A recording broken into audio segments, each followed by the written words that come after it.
one room to the next. Welcome to Tech Tuesday. I am absolutely delighted to be here in front of you. I think it's day 7 for me, but I am enjoying my time. Tonight, we're celebrating the Bootstrap Awards. Apparently, we have been a host for since 2017, so we're delighted to have them here. But without further ado, I'd like to invite Erin and Jamie Lynn to come on up and kick this show on the road.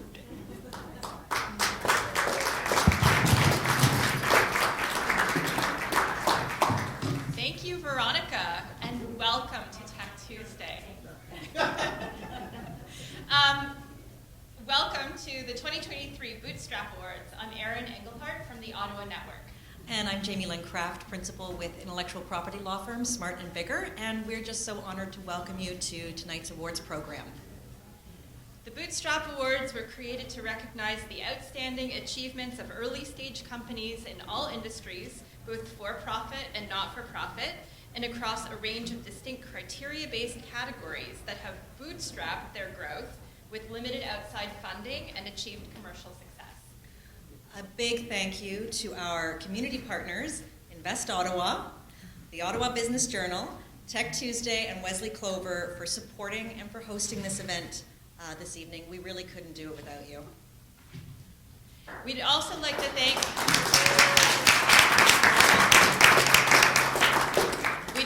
thank our award sponsors, Aragona Agency, Algonquin College, SaskCan, Patterson and Company, Storm Internet, Pure Colo, and the Capital Angel Network, whose support helps keep the Bootstrap Awards and the Ottawa Network alive and free to entrepreneurs in the Ottawa community year after year. Thank you so very much. So we encourage you to share the evening's festivities with your networks and congratulate our winners on social media using the event hashtag Bootstrap Awards 2023. And follow us on LinkedIn, Facebook, and Twitter for more information about tonight's winners. Right now, I'm going to invite up Nick Quain to make some opening comments this evening from Invest Ottawa. Nick Quain. Thanks, Jamie Lynn. Thank you, Erin. Really excited to be here at the Bootstrap Awards on behalf of Invest Ottawa. I love these freaking awards. I love what the Bootstrap Awards represent. It wasn't so long ago, maybe half a generation ago, that the top companies in this city were relatively well-funded out of the gate, spun off of large corporations. Many of you probably remember those days. And over the last 10 to 15 years, a new breed of entrepreneurs kind of emerged from our ecosystem. Those that combine the art and creativity of starting something from scratch with the guile and resourcefulness of grinding through the hard times to get to escape velocity and be able to pay your own bills, maybe put something on the table and pay yourself. And let me ask a question. How many people in this room consider themselves entrepreneurs or reformed entrepreneurs? Okay.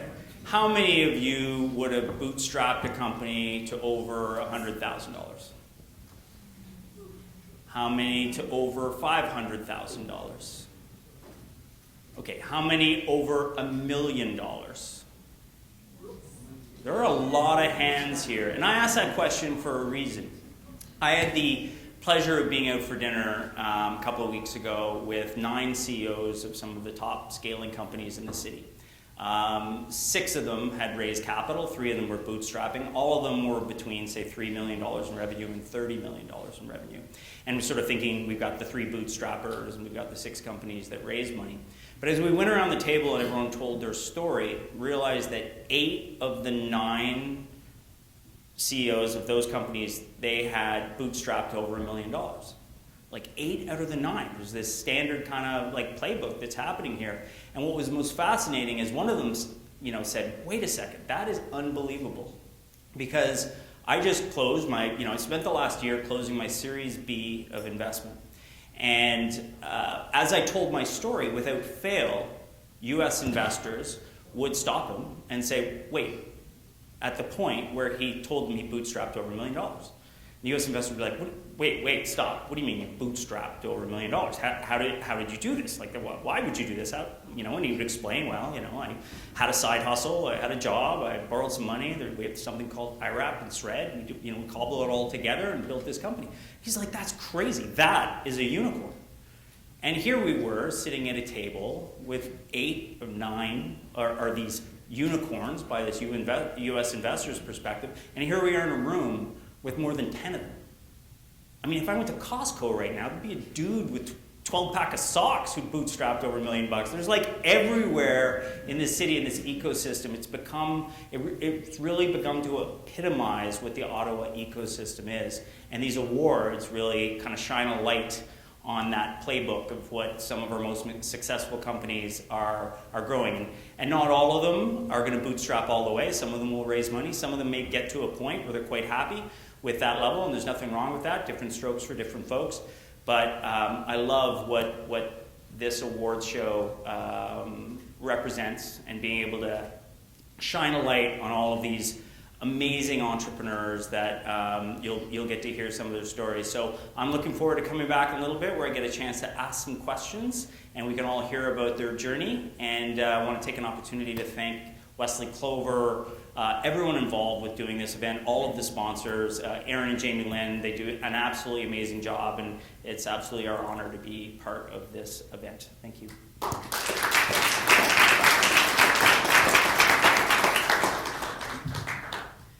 Thanks so much, Nick. As part of the Ottawa network, we see these companies like a few years before they actually arrive here. So if you want to see where they all start, come out to the Ottawa network events. And thank you to Invest Ottawa for supporting entrepreneurship in this community. You give us a platform and a place to come to get help, so we're really grateful. Thank you. I would now like to introduce Heather Desjardins, who is our keynote speaker for the evening. I'm so thrilled that Heather is here tonight. Heather is the founder of the Open Door Educational Services, which provides educational and learning services to many, many children through a wide network of service providers. Heather was the 2019 Bootstrap Founder of the Year Award winner. She has won Businesswoman of the Year Award and Ottawa 40 Under 40. She's an amazing businesswoman with a fantastic story. I'm thrilled to have her here tonight. Heather, please come.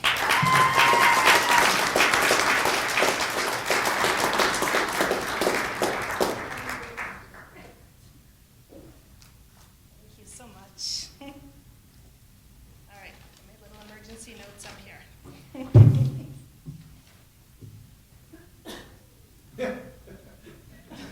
Oh, sorry. I'll move it over here on the podium.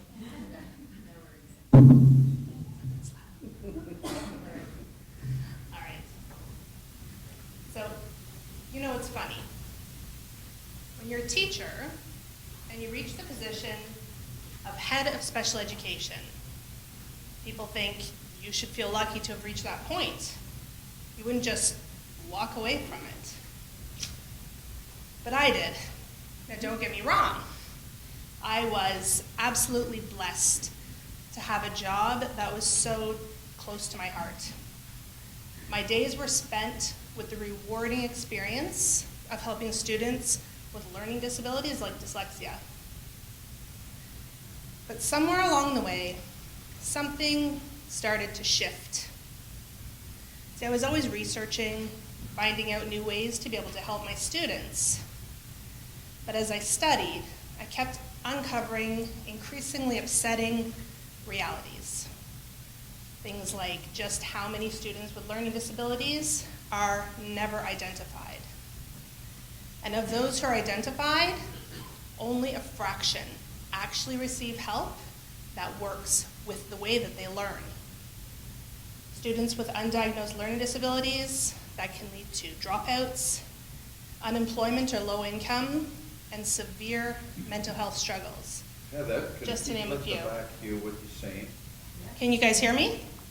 I don't want to block the, maybe I'll move this a little. I'm not blocking. You can hold the mic if you want, it comes out.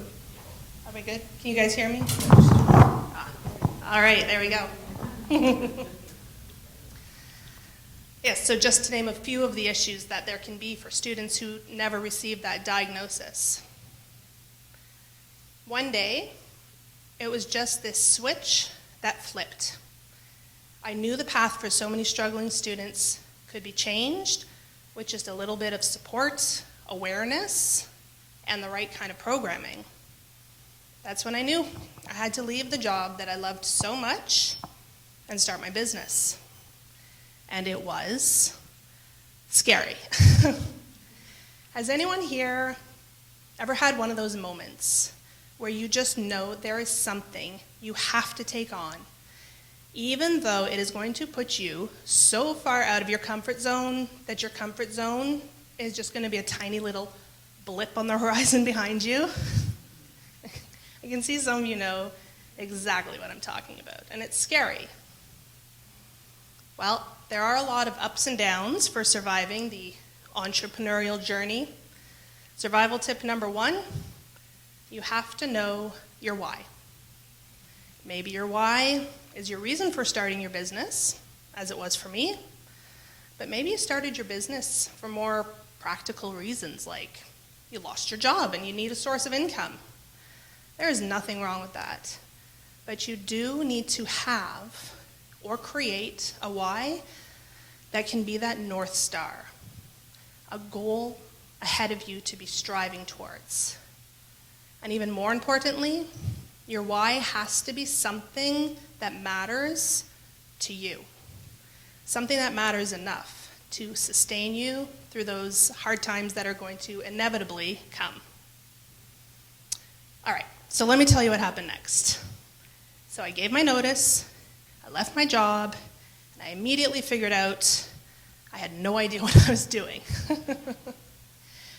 I threw myself into my computer chair researching how to start a business. I bought How to Start a Business for Dummies. I bought How to Start a Business for Canadian Dummies. It's true. Well, then I found a local resource that we've already mentioned, Invest Ottawa. Can you imagine how thrilled I was when I figured out I didn't have to do this all on my own? Is there anyone here from Invest Ottawa? Oh, yes. Love you guys, honestly. I went to those workshops like my life depended on it. I was there 5 days a week, sometimes twice a day. Survival tip number 2, keep your eyes peeled for help along the way. So at Invest Ottawa, the workshop instructors, the staff, even the fellow learners were amazing resources. And I was very fortunate to be paired with the late Peter Stewart for a mentorship session. What a difference that session made in shaping my path. He said he could give me 1,000 tips, but he wasn't going to. He didn't want to bury me in a slew of advice, so instead, he said he was going to give me one single piece of advice. Want to know what that was? He said, you have a goal to help as many students as possible. And you are going to be incredibly tempted in these early days to personally take on and work with as many students as you can, because that's what's going to lead to the most personal revenue the most quickly. But he said, do not do that. He said, instead, as soon as you have enough students that you're working with to have that minimal amount that you need to pay the bills, any new students who come, you give them to the teachers that you've hired and you trained. He said, if you don't do that, you're going to hit the ceiling of how many students you can help so quickly. But if you pass those students along as early as you can, you'll protect your time, you will be able to work on your business, and most importantly, there will be no limit to how many students you can help. So that's what I did. And I was very tempted many a time to continue personally taking on students, but I knew that wasn't going to serve the true goal for starting my business. Remember that all-important reason why? Refer back to tip number 1. I had a goal to help as many students as I could, and my mentor helped me get my eyes off of that space 2 feet in front of me and to focus back up on that North Star goal. How would things have been different if I hadn't taken the time to set up that meeting, if I hadn't reached out for help? There's no way to know, but I do know I use the idea behind that one piece of advice in every major business decision that I make. So on your journey, you need to keep your eyes peeled for people who can help you along the way. And it doesn't have to be a formal mentor-mentee situation. If you find someone who's willing to give you a few minutes of their time, do it. They have been further down that path, and they already know some of the obstacles that are coming your way. They may even be able to help you navigate some of them. All right, survival tip number 3. You take tip 2 and you take tip 1 and you put them together when you're creating your team. So you build that team as early as possible to get the help you need, and you build it with people, yes, who are great at what they do, but even more importantly, people who believe in what you are doing. You can teach your team all kinds of skills, but you can't make them be passionate about something. Either they are or they aren't. But if they are, they will bring something priceless. A desire, backed by actions, to see the business thrive as you now collectively work on your goals. Now, I love talking about teams. I could talk about teams and building teams and leading teams all day, and I love my team.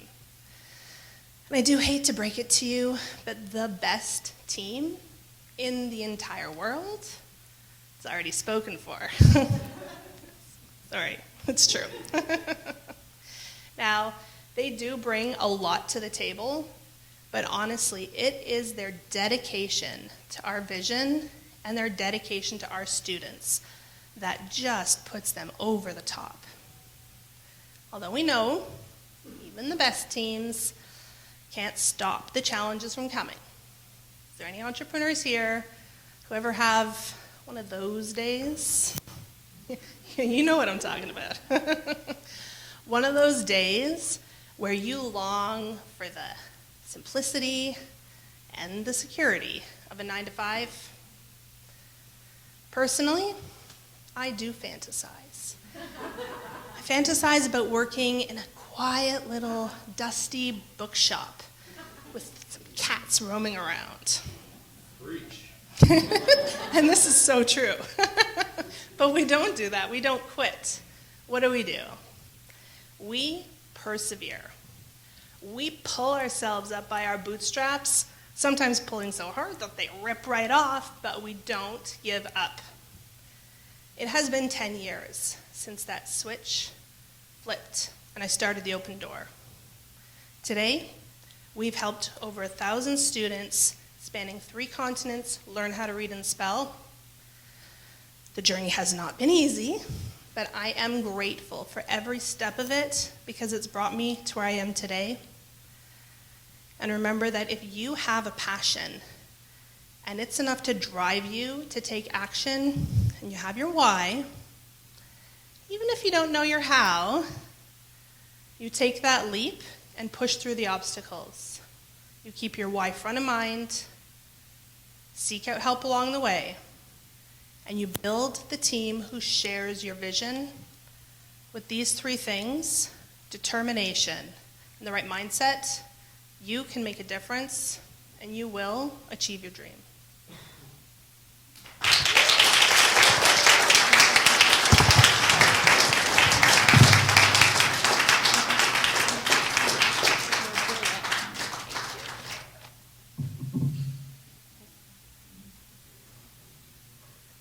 Thank you so much, Heather.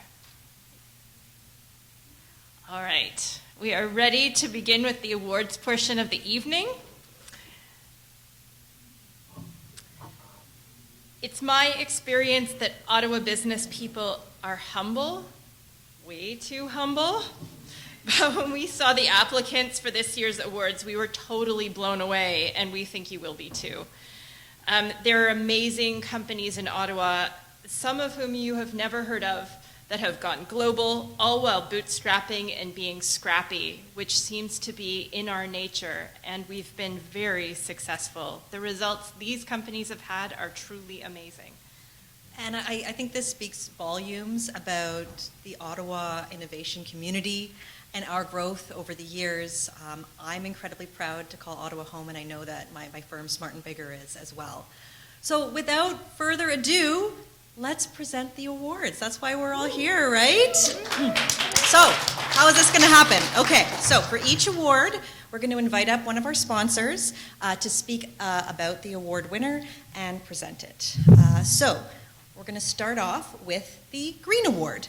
So the Green Award goes to a company that demonstrates how their organization is striving to improve the environment or contribute to environmental health or awareness through a combination of environmental and economic, i.e. commercial sustainability. So for this award, I'm going to invite up Mike Lalonde of Pure Colo to present it.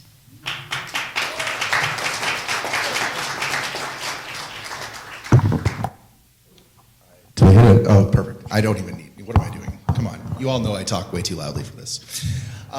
So yeah, we sponsored last year, and we're actually an original Bootstrap Award winner. So this is a really important event for us.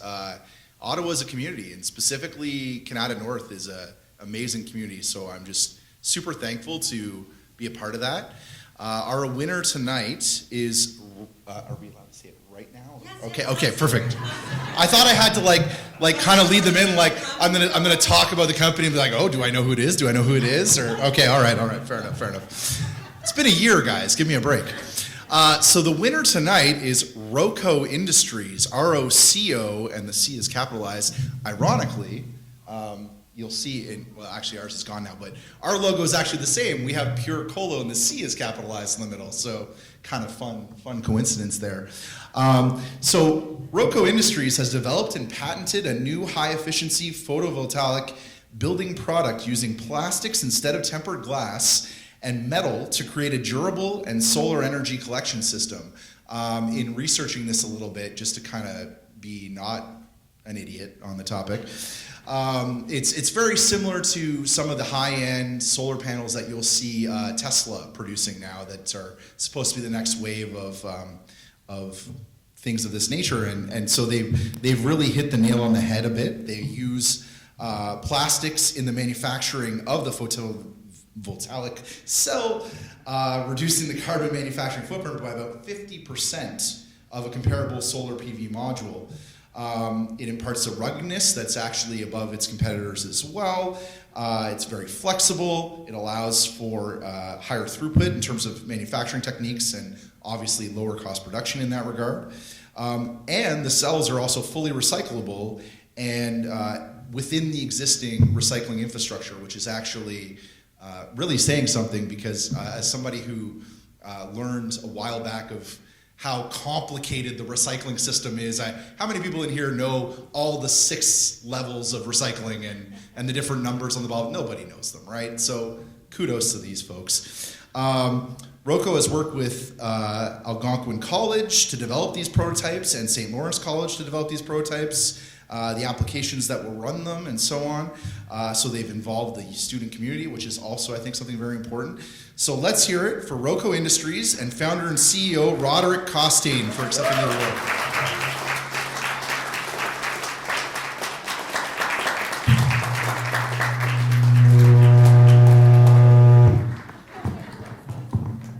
The irony is I run an open mic and I should have known that, but I didn't. Still. Roderick, nice to meet you.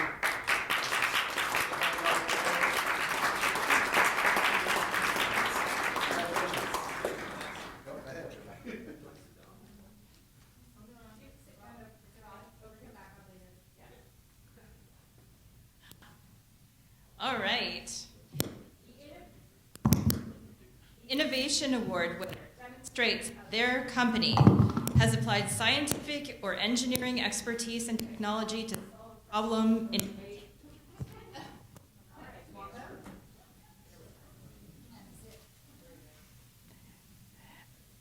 To solve a problem in a way that is unique and innovative, I'd like to invite Corey Haskins from Algonquin College to come and present this award.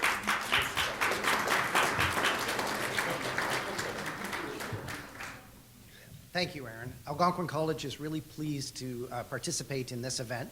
Our mission is to transform hopes and dreams into lifelong success for our students. And so these concepts of innovation and entrepreneurship are amazing things that we strive every day to bring into our classrooms to help bring reality for our future of our students. So tonight, the winner of this award is Convergence Design Services. And they have become an industry leader in rugged electronics, aerospace and defense, robotics and electronic vehicles, AI and vision that specializes in mechanical and hardware engineering. Their skilled team of engineers have worked on everything from vision detection and classification for AI, such as robotic land-based, drone-based, and space-based projects. They've designed military subsystems for harsh environments for a major company that has also helped local startups pass compliance testing. These guys have been busy, really busy, okay? Convergence has a vast toy box of test equipment, including 3D scanner, 3D printer, electromagnetic interference chamber, spectrum analyzer, thermal chambers, CNC, and more. Convergence has also worked on low-speed vehicle autonomous ready design utilizing drivetrain systems, independent suspension, and pneumatic modeling, steering and braking subsystems, and rugged chassis design. Again, super, super busy people. So I would like to invite the Convergent Design Systems team and founder Ben Sherman to come on up and get the award.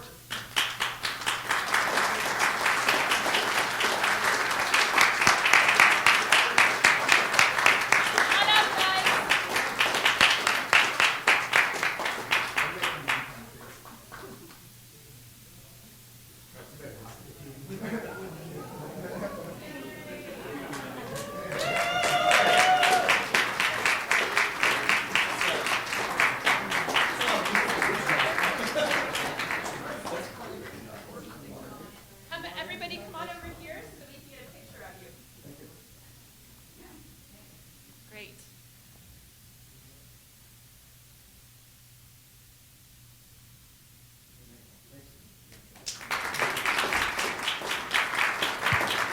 All right, congratulations. Okay, so this next award is the SAS Award. And the winner demonstrates how their company uses software as a service to provide a product that has customer uptake and enthusiasm as shown in number of customers and or growth. To present the SAS Award, I'm pleased to invite up Lauren Thibodeau of SASCAN. Lauren.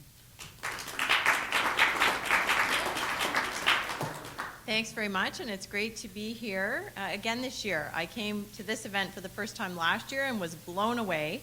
And it's a true honor to present the SASCAN, or the SAS Award, excuse me.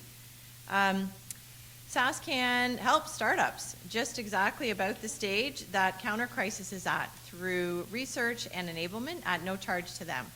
And you'll hear one of the key metrics that Counter Crisis has at the end, and they're just doing a phenomenal job. So what does Counter Crisis do?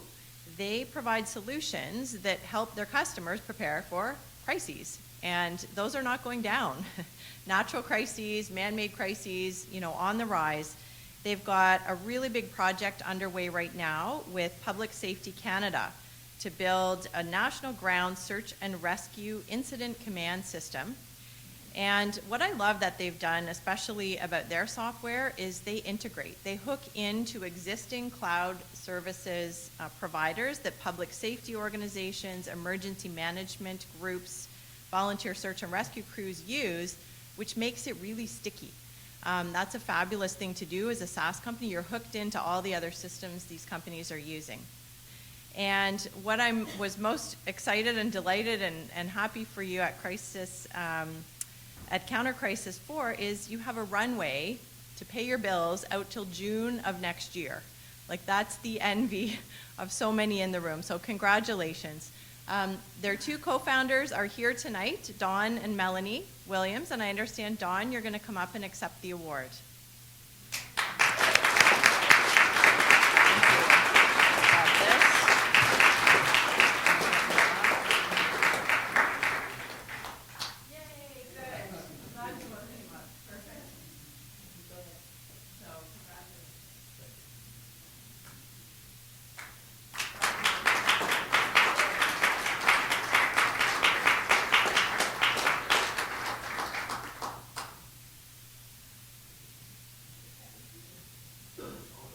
Congratulations.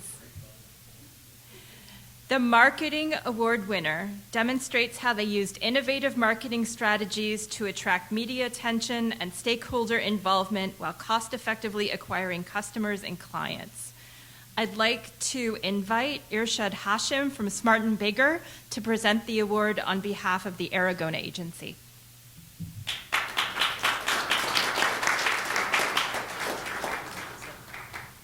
Thanks very much, Erin.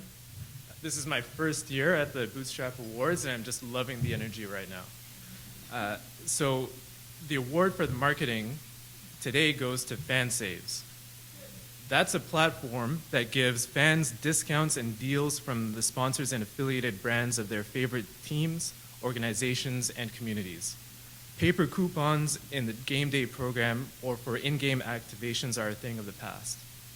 FanSaves is a business-to-business SaaS platform helping sports teams and organizations increase fan engagement, activations, and sponsorship revenue while tracking important customer demographics for both their team and their partners all in one place. Their website and mobile app offers fans free access to discounts, deals, and in-game activations from sponsors of teams that they are fans of. In 2022, FanSaves nearly doubled their client base and partnered with 4 major league teams from across the National Hockey League, National Lacrosse League, and Major League Rugby. This growth caught the eye of North America's premier sports tech accelerator, Comcast NBC Universal, which selected FanSaves as one of the participants for this year, which is where founders Shannon Ferguson and Chris McCarthy are now. So let's give it up for FanSaves. Come on up.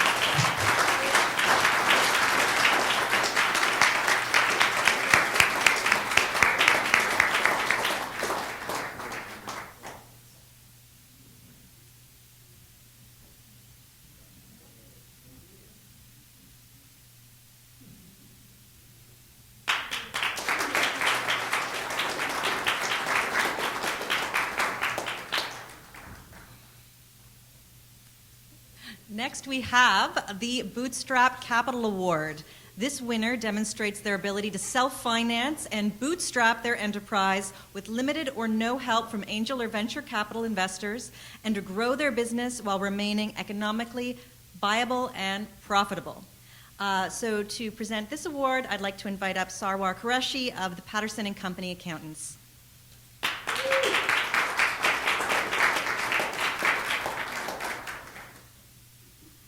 Hey guys, really excited to be here. See a lot of familiar faces, met some new people while I was eating pizza.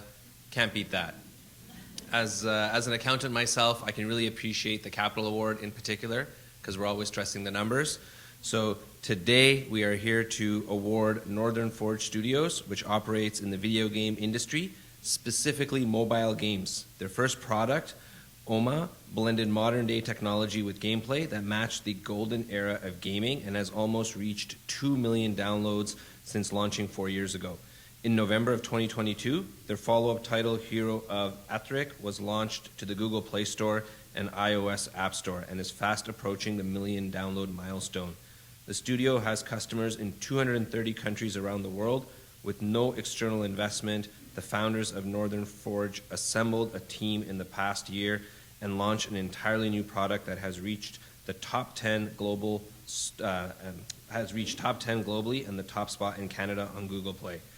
The founders, Nate Bicham and Jason Flick, I think Nate is here to accept the award.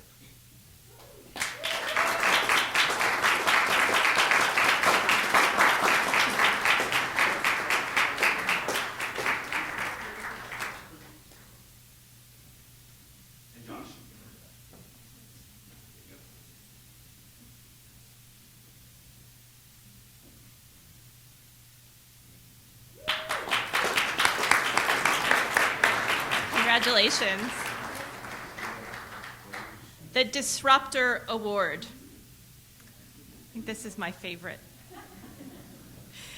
The Disruptor Award winner demonstrates how they are boldly trying to turn a business or paradigm on its head or changing an industry and received some early traction from supporters. This award celebrates those who have a big vision and are taking a risk to make their vision a reality. And I have to say, this year, this award took a very old idea and made it modern beyond your wildest imagination. So, yes, if you're a cartographer.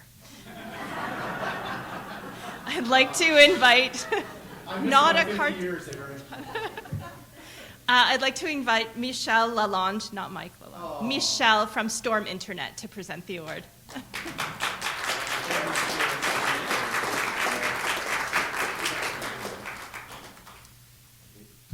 Where am I? Sorry. Okay. Thank you.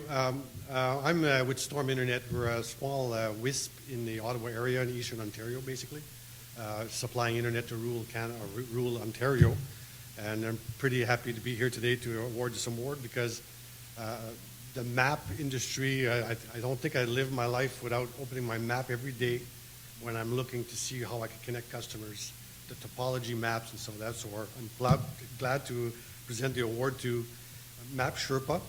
Is a modern manufacturer and distributor of wall maps that bring high-quality international map publishing content to market. The company's unique approach addresses international distribution challenges, customer desire for prints in a variety of materials, and enables personalized and custom products in near real-time through secure print-on-demand technologies and an international retail network. Map Sherpa represents major international brand in the map industry, including National Geographic's, HarperCollins, TomTom, and more. As a virtual manufacturer and distributor, Map Sherpa, sorry about that. I'll have to apologize. Can uniquely operate globally with a small internal team and a network of publishing, manufacturing, and fulfillment partners around the world. Just-in-time manufacturing allows the company's large collection of products to be sold throughout retailers around the world. I actually looked up the website and I'm kind of impressed of all the maps that are out there. Again, loving maps all my life. So the Disruptor Award goes to Map Sherpa. Dave, I'm not going to try to say his last name. Come on up, Dave.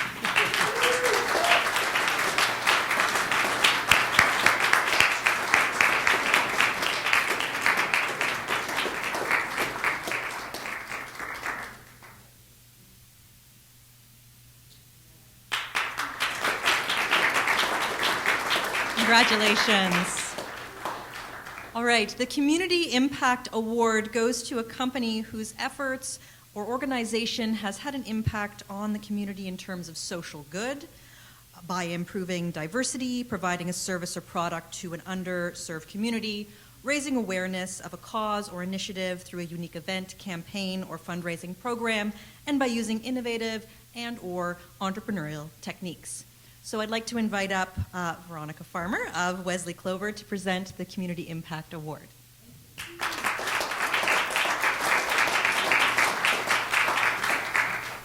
This is an incredibly fitting award, particularly for the people that are going to win. STEM the Gap Academy is committed to eliminating the gender divide and ensuring that girls take their rightful place in STEM. Science, technology, engineering, and mathematics. Having started with empowering girls through chess, the Chess Girl Collective at STEM, the Gap, are engineers, architects, psychologists, artists, and mathematicians who are grandmasters, Women International Chess Federation Masters, and Women International Masters, who between them teach in 6 languages and counting. Listen, I'll be lucky if I can set the chessboard up. So this is incredible. STEM the Gap has also expanded to offer classes to teach digital, math, and science skills to empower girls. STEM the Gap Academy is a group of women who have seen their fair share of injustices and challenges, and they're not playing nice anymore. They teach girls the tangible skills they need for tomorrow, as well as the confidence to own their power to step up, step out, speak up, and stem the gap. And again, incredibly fitting for the eve of International Women's Day. I'd love to invite Ingrid Gale to come up.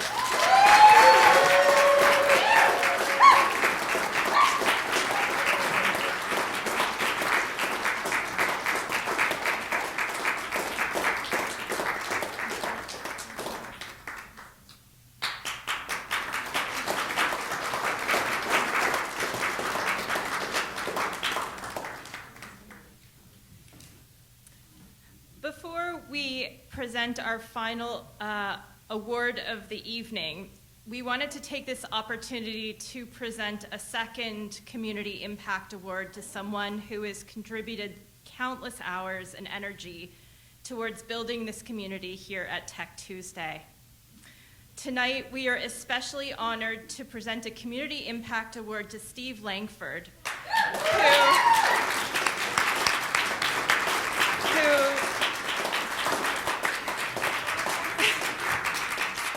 Steve recently stepped down as Executive Director of Tech Tuesday. Steve, it goes without saying that everyone in the Ottawa business community has benefited tremendously from your contributions over so many years of hosting these networking events, and we're so grateful to you for everything you've given us for encouraging this community. Thank you so very much.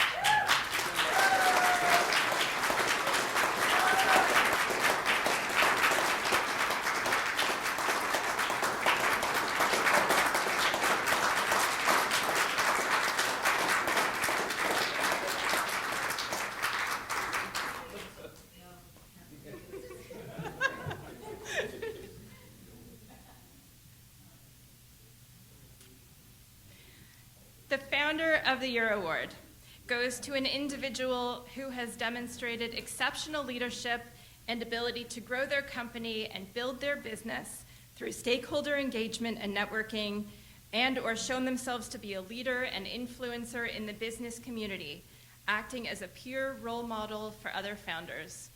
It's my honor to invite Jennifer Francis from the Capital Angel Network to present the Founder of the Year Award.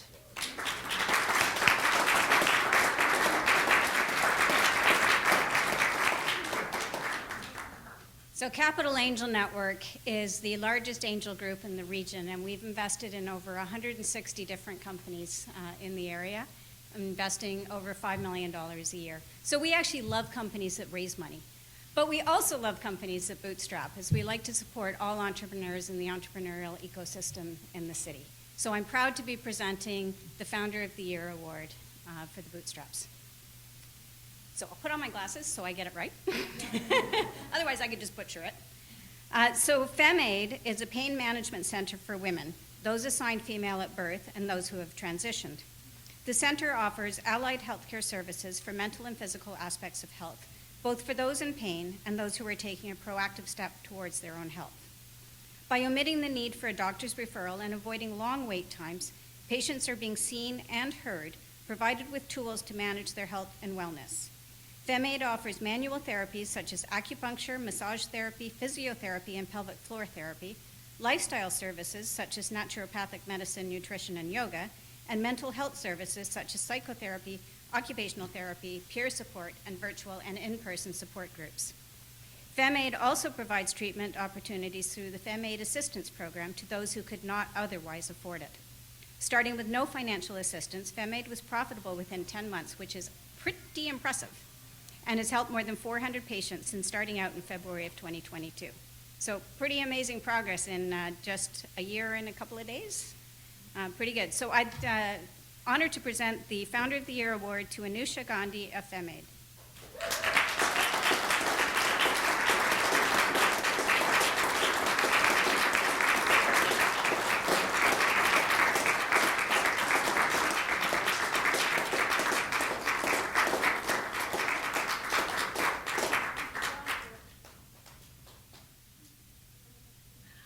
Wow, congratulations. One more round of applause for all our award winners. Yes! Very inspiring, very inspiring. Okay, so now we get to hear a little bit from them. I'm going to get the representatives of the award winners to come up and take your seats on the panel, and I'm going to invite back up to our stage Nick Quain to host our panel this evening. Awesome. So let's learn a little bit about these folks. Let's start first with you, Roderick. It was interesting reading your story because it's not like you were doing something pretty complicated while employed. Talk about that journey and how you were able to cobble this together. The research I know was alluded to and some of the work that you've done with Algonquin, but how did you figure out how to sort of advance this product to the point where you knew you had something? Well, interesting question. Well, there's a lot I didn't actually know at the time when I started. launched my company Pure Ignorance, which was probably a mistake. But getting involved with colleges gave me access to processes and information, product development, engineering, the things that I didn't know about. It gave me an opportunity to learn and meet some really good people and team members. So it's mostly just kind of a journey of discovery. And I'm a chemist, and I get a lot of the science, but definitely access to those grants and those opportunities gave me skill sets I didn't have before, which got me here today. And where had that idea first come from? Where was that epiphany? At our kitchen table, honestly. This is a while back, but we were at home talking about getting one of those microfit solar installations. And my wife made some comments that were not overly, whatever you call it, complimentary to the rooftop panels. Anyway, and she challenged me. She knows what I do for a career. She knows I'm a science person. So she goes, surely there's some better technology out there to make a better product than those solar panels. And I took up the challenge. I figured, yeah, what the hey, I'll look into it and I'll see what I can do. Awesome. Goaded into entrepreneurship. Oh, yeah, you can say that. Awesome. Now, Ben, over to you. As Corey said, you're busy, and I'm confused. I was reading, everything you're doing, and I'm like, doesn't Ben, didn't he build Bluetooth speakers? And I also saw, you've done work with Plantiform and helping them. I'm like, you're doing all of this and now this? So around 3.5 years ago, I started the contract engineering service business, and it's exploded. So we still do the other audio side, and I can discuss more about that. So we do, over the last 3.5, 4 years, we've exploded into, I'd say, 3 main tiers. So we do electric vehicles, robotics, and augmented AI in there. And then that's one tier of the business side. The other tier is ruggedized electronics for things like tanks, aerospace. We're working on the Canadarm3 with various partnerships.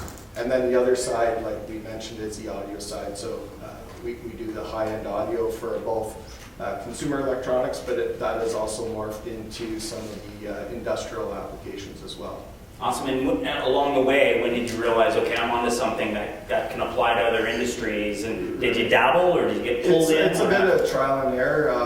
At our heart, we're product design engineers. That's what is our why, essentially, right? So we love creating products. So we kind of go at it at both the product side and then helping our clients, with their challenges from concept design to preliminary design, detailed design, verification, through approvals process. We just kind of like that product development life cycle. Awesome. I love finding your why. Going back to Heather. That's right. Heather, maybe I just ask everybody that question. That's right. Why? And she hit it on the head. It's like finding that team and building that team out is the most important thing. Awesome. Now, Don, it's been a few years. We got connected at first virtually, 2020, pre-accelerator cohort. I can't remember what it was. You came along with this idea. I'm like, who is this guy? Badass, sunglasses look on your picture there, too. I was like, I think this guy could do it just based on the picture. But talk about a little bit about that journey of when you wanted to launch this, and also a little bit more about selling into these large institutions as a smaller company. And we see a lot of entrepreneurs trying to do that and not succeeding. So what's your secret, man? How'd you pull this off? Well, the timing wasn't great. We launched our company in March of 2020, so within weeks of the pandemic hitting. And at first we thought this might be a good thing because we're in the crisis management business, and we thought, all right, we have approaches here, and there were sources of funding from the federal government that were aimed specifically at solutions for addressing COVID-19. But we quickly found out that everybody was so busy responding to the incident that you really couldn't get through to anybody, and even if you could, they're too busy to talk to you. So our focus became research and development, and the path to success for us really was through developing a solution that leveraged technologies that organizations are already using, and also a partnering strategy. Not trying to build it all yourself, but building technology that readily integrates with other technologies that together form a larger integrated solution. And through that mechanism, we were able to compete on a federal government bid by partnering with larger organizations that let us punch above our weight, if you will. And we were successful in winning a 3-year project, which, as was mentioned, gives us like a 3-year runway of some pretty nice revenue to allow us to implement within a national ground search and rescue community and to grow beyond that. And that partner, that plugging into APIs, that wasn't part of your original plan, as I recall. That's sort of something you got pulled into. How did that happen? Because that sounds like a critical stage. It came out of necessity around the specific requirements. You have to work with these guys. Well, not specifically, but you have to solve a problem, and the only way that problem could be solved was through basically integrating with other technologies. So that just became part of our integrated solution. Awesome. All right, Benji, you're, Chris and Shannon, I don't know where in the world they are right now. Every time I look on LinkedIn, they're somewhere sunny or night, depends the time of year or what have you. Awesome what they're doing with Comcast and that Sports Tech Accelerator. You joined in 2020, right? Yes, I did. Yeah, so what was it, how was the sports industry doing for live fan engagement in 2020? And what the hell were you thinking joining a company that specializes in that? So yeah, sports and events weren't popping at the time that I started, I'd say. But it's been a really cool journey, sort of, starting when I joined the company, they were navigating how to get through COVID. And to see where we were as a company when I started and what we've done to get to where we are now and where we're continuing to go. It's been a really cool experience, and it's been great working with some of these teams and the partners that we have on who, it wasn't just, we weren't the only ones who were figuring out, what do we do now? It was the teams that we work with, their seasons are canceled, events aren't happening, so it's been collaborative working with those teams throughout COVID, and now that all of their seasons are happening, and we've been able to sort of grow through that. Some of the ideas that we've had that maybe we wouldn't have had otherwise, I would say have helped us grow to where we are now. So it's been a really cool journey for me, starting when I did in 2020 with the company, and seeing where we are now. Yeah, you're learning from some pretty scrappy founders, Chris and Shannon, and making their way around, taking advantage of everything they could along the way. So yeah, they're pretty great. Congrats on what turned out to be seemingly a good career choice, even though maybe mom and dad didn't like it at the time. No, I'm pretty happy with it. Awesome. Nate, over to you. Can the auto ecosystem have a video game entrepreneur in their midst? Is this possible? Oh, I hope so. How did you do this for a video game in particular that requires some network effects in a lot of ways, right? Like how did you baby this thing forward, where now 230 countries, almost 1 million downloads, crazy numbers that you have with Orna? What were your iterative steps where you could sort of get it above the hump to sort of create some momentum? Yeah, I mean, this all started off the back of Pokemon Go, with this augmented reality gaming thing really became a really interesting topic, and that really, really interested me. So it started as a hobby project, just in my spare time, on the couch after work. The first time I think I introduced a purchasable to our player base, it was actually just buy me a coffee. That's all it was. And I think day 2 of that being on the shop, we paid for the server bills for that month. So we were immediately profitable. Wow. Did this for a couple of years, and then my co-founder Jason Flick was actually a player who reached out to me, kind of asked what I was doing, where I wanted to take it. Did you know he was real? Like when he reached out to you? It could have been anyone, really. Oh, it's funny. Aragorn123 wants to be my friend. Like I don't know. I laugh at him because he did send the message from his gamer tag, so I had no idea who it was. I ignored the message for a little while. This is right after UI's acquisition too, so there was. And then I saw an hour later he came back and added his name to the message. Yeah. And that's when I knew. And we started talking, and it turns out he was my neighbor. He was too well, so Can you put a sword on my lawn so I could just walk out and... Yeah, so So at that point, we knew it had to be something. So that's when I had the motivation to turn this into my full-time gig. But how did you get it to the point where these people will buy you a coffee? How long did that take, and what kind of steps? Because that's the fascinating part. That's when it really turned for you, I guess. Yeah, since day one, we really aimed to be a kind of a safe harbor and very almost a predatory market, really. Building a really, really good relationship of trust with our players, making sure they understand we're not doing this to penny pinch them or anything. We're committed to their progress in their games, and we hope they're committed to our success as a studio. Awesome. Well, with that sentiment, Josh O'Reilly is a very good hire. So all of that. So well done. Our loss, but your gain. So he's getting back to the ecosystem. All right, Mr. Maplehaga, I've known you for over 10 years. I know all your secrets, but I don't want to throw you under the bus here too much. Explain your journey for finding this niche and putting these parts together of, figuring out the sort of just-in-time side and the long tail of maps that you've been able to make your way to today. Yeah, that's a story and a half, isn't it? But let's keep it short. So this was, I guess it started, it's my second company. And the first company was, I like to call it my 18-year MBA. Exclusively offered by the School of Hard Knocks. Through that process, I got to, I guess where the gem sort of started was way back in 1998, I discovered this thing called the International Map Trade Association. You can understand, so I'm a geographer specializing in this GIS technology, web, all that kind of stuff. That was a very exciting day when you found out about this association. Yeah, well, I thought, so the little geographer part of me, the geographer part of me, and so maps, that's cool. I like maps a lot. And I went to the show, it was all like globes and printers and all this stuff around. And I'm like, this is so not my universe. But it hung around. And so as I was building my first company and pivoting, total challenge, competition, cutthroat, like you said, just all this chaos in the mobile web world, this thing popped up and said, what about those guys who make maps?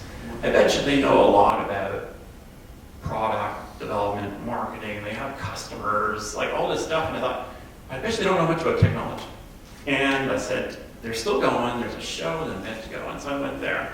And there were about 80 people there, but they were all general managers. And to be perfectly honest, I discovered one of them was general manager of National Geographic Maps. And I said, I'm making a beeline to that guy. And so I went and forged a relationship with him and spent some time learning to be able to understand where the challenge was. But then started to have that network that I could build on to actually turn a real business going forward. So that's what happened. Nice, awesome, well done. Ingrid, you're kind of badass, aren't you? Okay, sure. Girl Boss Chess, talk about that, how that came to be, and then how that's evolved into STEM the Gap. Okay, do you want the truth? Yes, nothing but the truth. Okay. We can handle the truth. Okay. So I was teaching chess for many years to children, lunch and after school programs. And I worked in a chess academy, which was male dominated, of course. And so one of the male teachers made a comment. And I didn't really share this before, but now and he made a comment that girls should not play when they're on their periods. Oh my God. And he thought it was okay. Oh. And that was kind of the fuel. And I was like, what? And we went to the board, who was male dominated. Nothing against you guys. And they were like, we'll look into it. But to me, that's something for immediate dismissal. But they didn't really, they eventually got to it, but I was like, done. So I said to my partner, Patrick, on our way to Algonquin Park, the camp, I said, what do you think if we open a chess company just for girls? He's like, yeah. So we're sitting in front of the fire, like, what should we call it? And we came up with the name Girl Boss Chess. And we started a pilot program in September 2019. And then the Queen's Gambit came out. Oh! And we were like, what? Talk about timing. And so because of the Queen's Gambit, and we were a female chess company, or women's chess company, we had so many reporters like just calling us, and it just like blew up, and so many people decided to ask their girls, do you want to play chess? Because the thing is, we have, due to our unconscious biases, we forget to ask girls if they want to participate in things like chess and coding and whatnot. We develop the creative side, but we forget about the logical side, the critical thinking side. And so we had a lot of girls come in. It was amazing. And then the pandemic, started to die. People were like, do you do chess in person? They're like, no. But part of being an entrepreneur is like you have to listen to the questions that are being asked. You have to look at what's happening in the world. And we decided that, even though chess is STEM, people don't really see it as STEM because it's more soft skills. It's not like coding where you're developing these hard skills and people are like, ooh, I'll pay for coding and I'm going to pay for chess. So we expanded to STEM Academy, where we teach chess, coding, website design. But the biggest, the biggest thing that we've discovered is the partnerships with the Girl Scouts of America, because they have a cybersecurity badge and nobody has it because it's boring. And we're like, we could make it not boring. We can make it fun. And so we just, boom, all of a sudden now it's like we're just providing so many badge classes for these girls. So for us, where we're more lucrative is our B2B. And also we're partners with the Canada Science and Technology Museum in Genium. They have also a goal to empower girls through STEM. So now that before we were chess, it was even a harder push, for Darcy, who was really, voting for us. But now we're STEM, and they're empowering girls in STEM, so now it's like harmonious. So yeah. Awesome story. I love how you've expanded beyond chess and that whole path. That's amazing. And last but certainly not least, Anusha, founder of the year. Loved reading about your story, and I love meeting entrepreneurs and hearing stories about entrepreneurs who've had their own journey and decided, I'm going to fix this. So maybe talk a little bit about that and your journey to launching this company. Yeah, so my journey definitely played on my own health and my own heartstrings. So I had a full-time career doing sales for biotech companies, living my best life, and as I was in between work trips and in between family meetings and my ups and downs of my health struggles, I realized that outside of everything that I was working so intently on, there was this bigger problem, and it was my problem, and it was so many other people's problems. And so I sort of tinkered away that whole, back of the napkin plan of what would it look like if people could navigate their own healthcare journey. Not so much a private versus public scenario, but more, what if I could access everything whenever I wanted to and have people listen to me and understand me. So my personal journey, I was struggling with endometriosis and ulcerative colitis. I was going on work trips and coming home just absolutely exhausted. My body always had to do a reset. And it would be 6 months until I could reach my doctor. And so I built a community at first to do advocacy work and really try to see who out there had similar stories to mine, or at least similar struggles to mine. And I was inundated with stories. And so this back in the napkin approach to closing the gap to healthcare became this dire need. And as I was sort of navigating my own journey and kind of picking and choosing the different types of therapies out there that worked for me and gave me reprieve and quality of life, I realized that everyone can do that. Everyone can kind of go to a massage therapist, go to a physiotherapist, but the medical system is always striving for these multidisciplinary centers of excellence, and I wanted that on the allied healthcare side, so that many of these women specifically who have been gaslit by the medical system don't don't have to repeat their stories over and over and over again. They can go in, do it once, and then everyone under that one roof knows what they're struggling with and can work together as a team to bring quality of life. Awesome. And then, so you built this community, and then at some point you said, why don't I, what was that moment where you're like, okay, I'm just going to start something to satisfy those people? There was always a burning need for me to do advocacy work, and then that advocacy work turned into, okay, but I think I have somewhat of a solution, and I can't sit on that. So it was literally a, hey honey, I'm quitting my job and building this company. And that's exactly what I did. And I had a few people, practitioners, who were interested in joining me, and I had a location that I had sought out, but it was like, okay, we're doing this from scratch, and if I don't dedicate everything to it, I will regret it. So I need to focus 100% on making this something that's worthwhile. Awesome. Well, congratulations, and congratulations to all of you.